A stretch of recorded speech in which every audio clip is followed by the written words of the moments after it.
Russian Foreign Minister Sergei Lavrov stressed that if the United States wants to settle behind its waters like Britain, it should be aware that there are lines in relations with Moscow that cannot be crossed.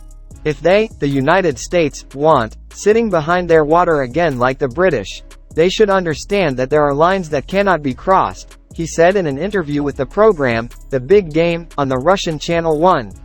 And the qualitative accumulation of lethal weapons being transferred to Ukraine does not go unnoticed, he said. Kremlin spokesman Dmitry Peskov has previously stressed that the situation in Ukraine is getting more and more complicated, noting that the Kiev authorities know very well how they can reach a settlement. Peskov noted that Moscow is watching with great interest how the West's rhetoric on the situation in Ukraine is changing, stressing the difficulty of predicting whether financial support for Kiev from the United States will continue.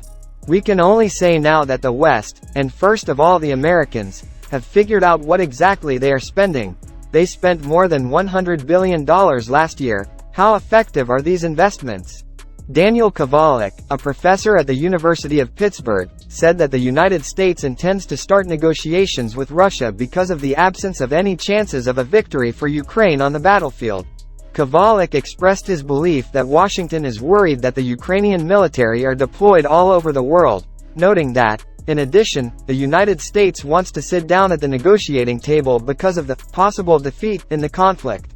Russia had earlier sent a memorandum to NATO countries on arms supplies to Ukraine, and the Russian foreign minister noted that any shipment containing weapons to Ukraine will become a legitimate target for Russia, stressing that NATO countries are playing with fire by supplying Ukraine with weapons. Lavrov recalled that the United States and NATO are directly involved in the conflict in Ukraine, including not only by providing weapons, but also by training personnel in Britain, Germany, Italy and other countries.